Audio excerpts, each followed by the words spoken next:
Saudações, guerreiros alquimistas na vida.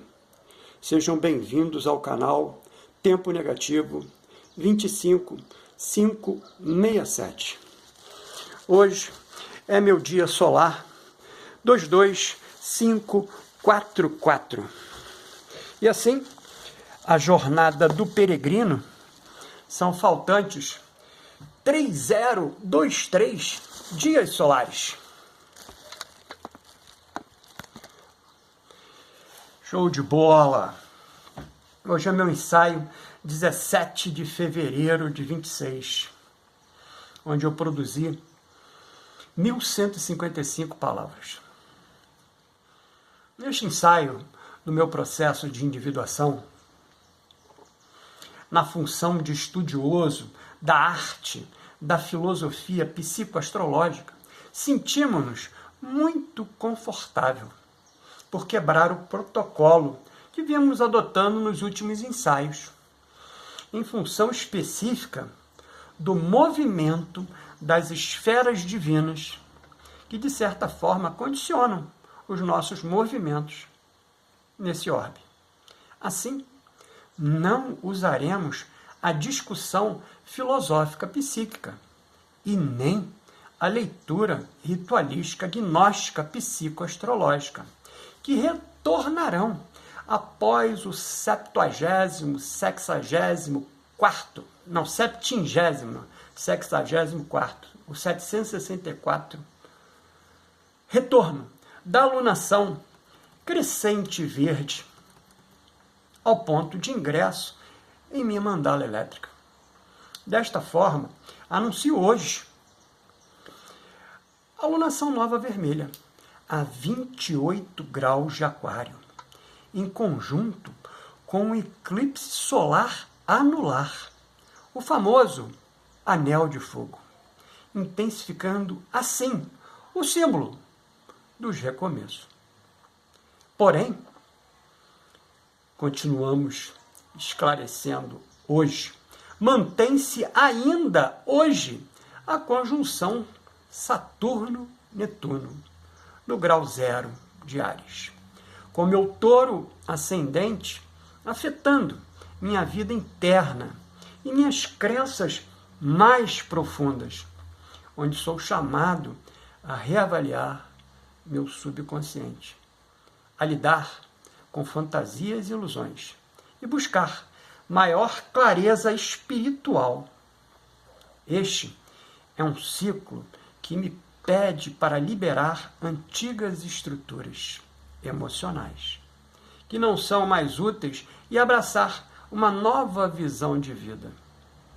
Esse trânsito trará também uma oportunidade de me libertar de limitações autoimpostas, mas que me exigirá uma grande renovação interna e a busca profunda de um novo sentido.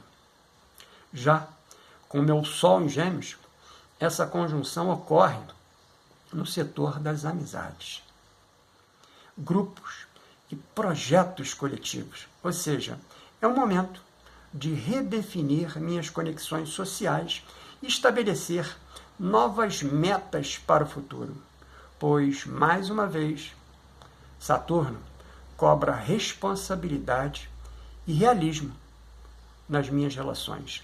E Netuno traz uma inspiração espiritual para novos ideais. Esse trânsito poderá transformar a maneira como me conecto com os outros e potencialmente causar um distanciamento de amizades que já não ressoam mais com minha visão de futuro ou com meus ideais e, paralelamente, e é essa a mágica do existir, que vimos frequentemente abordando aqui no canal. Plutão está em Aquário e permanece nesse signo por 20 anos. Urano está em Touro, retrógrado, retornando para Gêmeos em 25 de abril de 2026. permanecendo no signo de Gêmeos por mais 7 anos. Netuno está em Áries, onde fica por mais 13 anos, onde esses que acabei de narrar indicam mudanças geracionais e transformações sociais profundas, que o tempo negativo 25567 não mais presenciará através desse movimento encarnatório. E esse é o nosso principal motivo de quebrarmos nosso protocolo de entrega, por gratidão, a oportunidade de podermos estar fazendo parte desse movimento cósmico, dessas esferas divinas. Por isso, sentimos-nos extremamente confortável para, nesse ensaio e durante as próximas 3 luas, deixa eu só fazer um acerto aqui, nos posicionarmos, tomando como pano de fundo o espírito da astrologia da personalidade, de Dani Rudyard, para nos atribuir a difícil tarefa de tentar buscar a interpretação da carta natal desse peregrino que vos fala, especificamente hoje, sobre 2 elementos encharcados de conteúdo psicofilosófico: a mônada e o eixo polar, como princípio organizador que sustenta toda a mandala natal, não só a minha, de todas as consciências presentes e encarnadas nesse orbe, né? No nível mais sutil e ao mesmo tempo mais estruturante da leitura rudyardiana, onde este não é um conhecimento para entender, mas sim para reconhecer, e que nós estamos querendo trazer com essa abordagem de hoje, né? Estamos identificando, né, especificamente na carta natal desse peregrino que vos fala, 2 elementos, né? Elementos esses que não são elementos visuais, são elementos, por assim dizer, né, que regem uma energia dentro da mandala elétrica, a carta natal, que nós, né, e alguns adeptos, né, desse tipo de estudo, né, identificam com a nomenclatura da mônada, né, que seria essa centelha divina, né, que compõe o nosso corpo sutil mais elevado, né, o Atman, dentro da estrutura das divindades que se movimentam, né, que são exatamente os planetas, né? E aqui, especificamente, a gente, apesar de ter apresentado também hoje, né, os geracionais, né, Urano, Netuno e Plutão, nós nos pautamos ao mundo dos movimentos basicamente dentro de uma estrutura divina direcionada aos 7 grandes astros, né, contando também especificamente, não como astros, né, mas como grandezas, né, o Sol e a Lua. Então, especificamente, esse reconhecimento que a gente está trazendo, né, da mônada e do eixo dentro da mandala elétrica, né, da carta natal, ela traz para nós uma riqueza de alinhamento, né, com essa divindade muito elevada. Por isso, nos sentimos confortáveis de trazer, né, juntamente com a determinação desses movimentos dos geracionais, né, que o tempo negativo não vai, vamos dizer assim, né, renovar, né, ele vai findar antes dessa renovação. E isso que é legal da gente pensar, e por isso, né, a nossa grande gratidão por estarmos pertencentes, né, dentro desse movimento, né? Foi o que eu tive a oportunidade de comentar especificamente no vídeo lá do 9 de fevereiro, né, que seria a nossa capacidade de reconhecer a nossa excelência, né? Que ela não é a excelência que é apregoada por desse mundo lá de fora, né? Essa sociedade medíocre, limitante, limitadora, né? Que frequentemente está aí a nos tentar, né? Empurrar conceitos que não nos pertencem e muitas das vezes nós somos tomados a aquecê-los, né? Que não é aqui o nosso mote primordial dentro, né? Da terapia para a psique no tempo negativo 25567. Então era essa contribuição que eu queria trazer especificamente a essa leitura que eu acabei de fazer, né?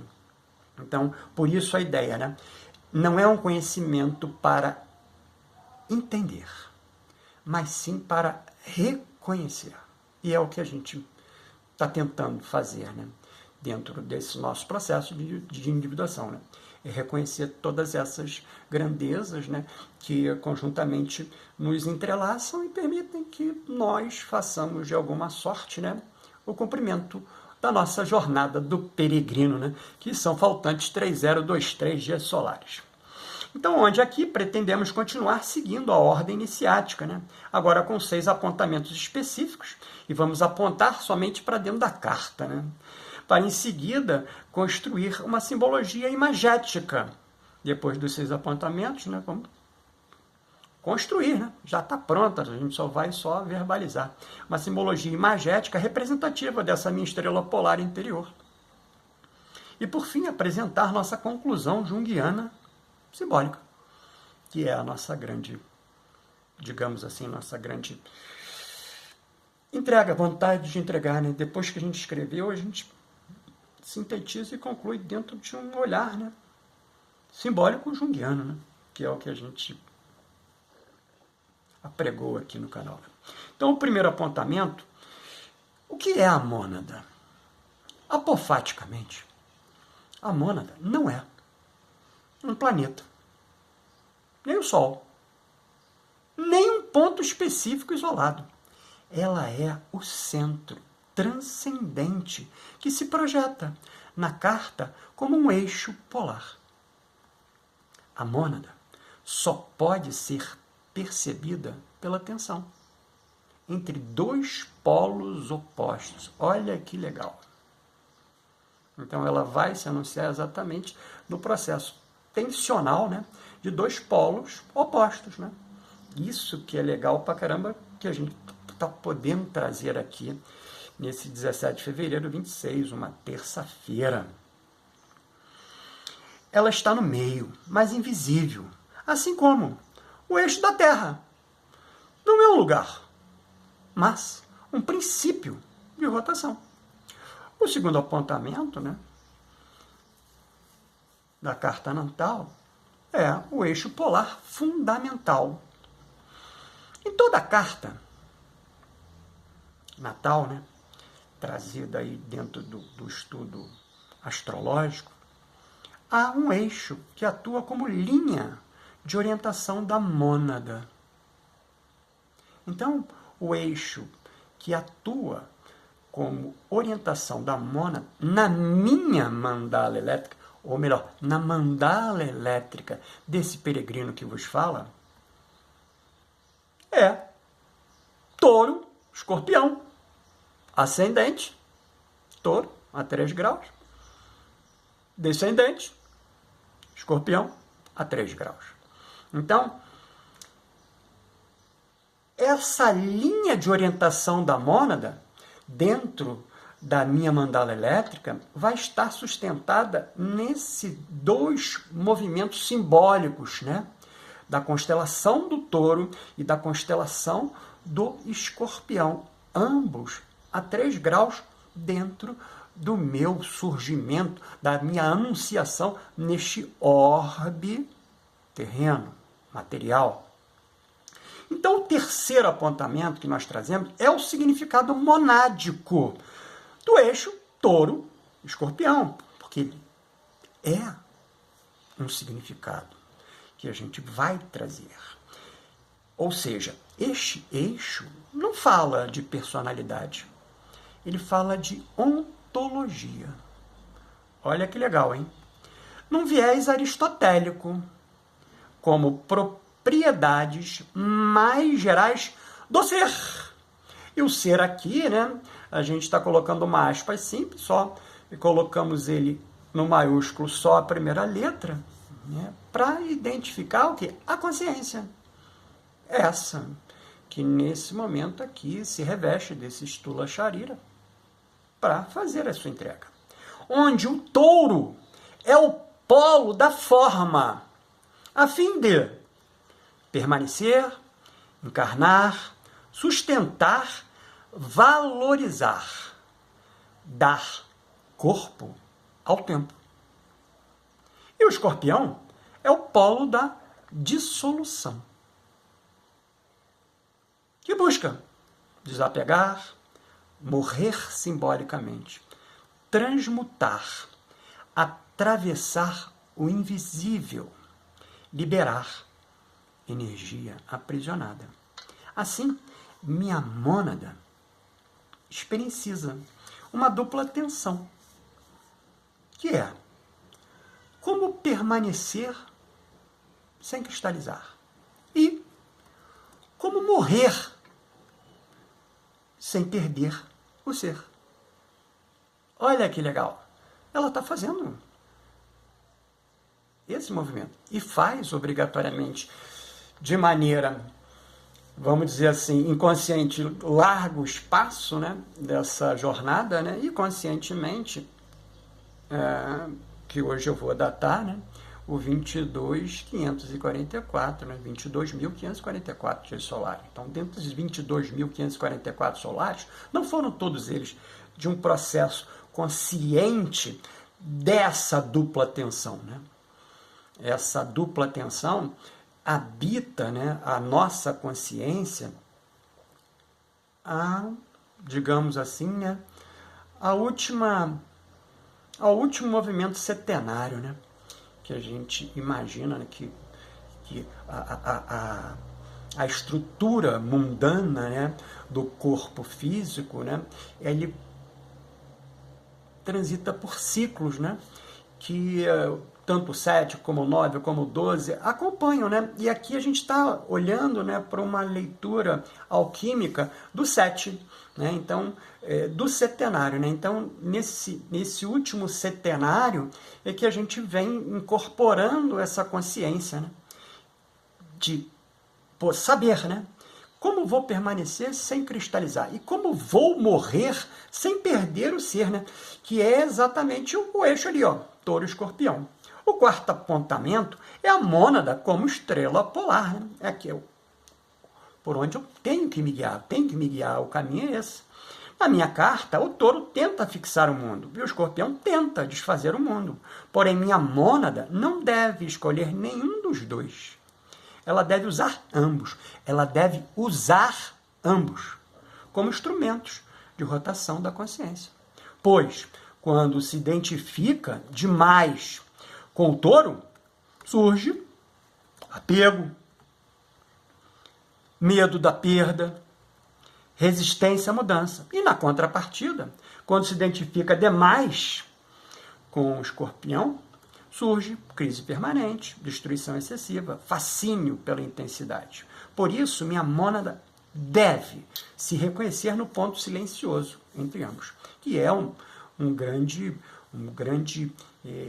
exercício, né, constante, e temos que fazer esse exercício constante, né, utilizando de outros mecanismos também, como a respiração, como a meditação, né, como a boa consciência do ato, né, todos esses são alinhados para que essa mônada possa, né, se reconhecer dentro do eixo, né, buscando equilíbrio e centralizando-se, usando a ambos os lados opostos.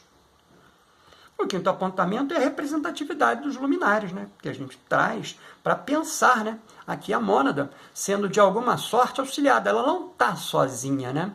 Ou melhor, ela não é sozinha, ela é todo esse conjunto, né? São os 7 corpos, né? Então, dentro dos 7 corpos, cada um especificamente está sendo alimentado diretamente por uma dessas 7 divindades que a gente traz aqui para dentro do estudo, né? Então, o Sol em Gêmeos, o Sol não está no eixo. Ele atua como mediador. Traduz atenção, Touro, Escorpião em linguagem, consciência e sentido. O Sol geminiano impede que minha mônada se perca na densidade ou no abismo. A minha Lua em Aquário, a Lua está próxima ao Mídio Coelho. E em signo fixo de ar, Aquário. Aqui, ela funciona como memória arquetípica da mônada. Olha que legal, né, que eu trouxe para esse meu movimento encarnatório do peregrino. Vim acompanhado, evidentemente. Está aqui, ó, a Lua em Aquário. Ela funciona como memória arquetípica da mônada. Uma lembrança emocional de que o eu pequeno não é a forma nem a crise, mas o padrão que atravessa ambas. Olha que legal, cara. Olha que legal. E ela está lá em cima, na minha casa 10, né? A minha casa exatamente do eixo vertical, né? De onde eu vim para onde eu vou. E é legal pra caramba. Tem um tremendo apreço, né? A partir do momento que essa consciência compreendeu do que se tratava, né? Por essa lua crescente verde, lá na constelação do Aquário. O sexto apontamento, o eixo polar como caminho de individuação, não poderíamos deixar de trazer. Aqui vamos usar o recurso apofático do que não é para pensarmos o que é. Assim, individuar-me, ou seja, meu processo de individuação, não é afirmar identidade, nem dissolvê-la. É aprender a sustentar a atenção sem colapsar em nenhum polo.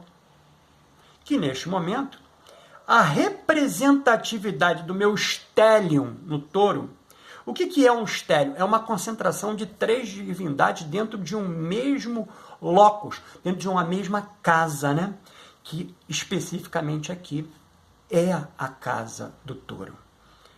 Se anuncia onde Júpiter, Mercúrio e Marte ajudam a manter consciência, ação e sentido, enquanto a atenção atua. Então, ou seja, eu tenho 3 divindades obrigatoriamente ali apoiando todo esse movimento, né, monádico, né, da sustentação da minha estrela polar interior, né, que é o locus, né, da centelha divina, né, que está nesse orbe desenvolvendo um trajeto, né, fazendo uma entrega. E atuando, é claro, no desdobramento das entregas a outras consciências, né? Porque tudo isso que a gente, de alguma sorte, entrega, produz, sorve, né? Isso é retroalimentado dentro de uma estrutura, né? Que seria essa estrutura que a gente pensa, né? Com algumas limitações, porque a gente não tem esse poder total de pensar, né? Mas dentro de uma estrutura em que o movimento, né? O ser, né? O existente se encontra. Que o Jung trabalha, né, como inconsciente coletivo, né? E é isso, né? E conjuntamente, né, estou trazendo mais uma divindade, e essa divindade é uma divindade geracional, né, que ela não está ali nos 7, mas ela é pertencente à mandala, né? É o meu Netuno no Escorpião, abrindo minha percepção do invisível, mas exigindo a coragem taurina para não dispersar, que está ali no eixo, né? Olha que legal. Então eu tenho nas 2 pontas do eixo, né, 4 divindades, 3 no touro, né, e uma no escorpião, né, mostrando definitivamente aí o grau de concentração, né? De qual é o eixo, né, da minha carta que tem todo esse movimento ali, né? O eixo ascendente e descendente, a 3 graus. Representado especificamente ali, onde se encontra a linha que vai determinar o caminho da mônada. Olha que legal, que é o eixo polar, né? Por isso demos o nome aqui da minha estrela polar interior. A nossa construção simbólica, imagética, representativa da minha estrela polar interior é um eixo cravado na Terra, atravessando uma caverna profunda e apontando para o céu, onde a Terra não prende e a caverna não engole.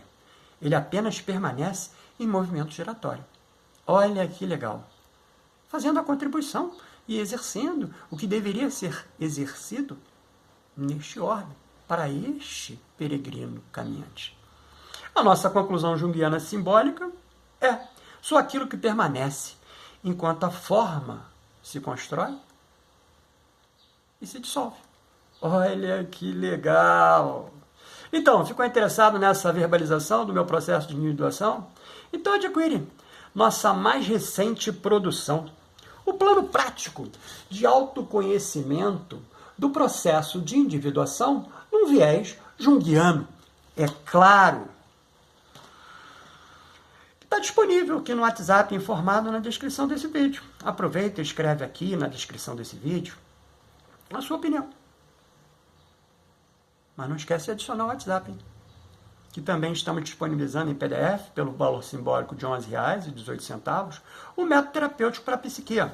Aquele ali, o frontispício dele está lá atrás.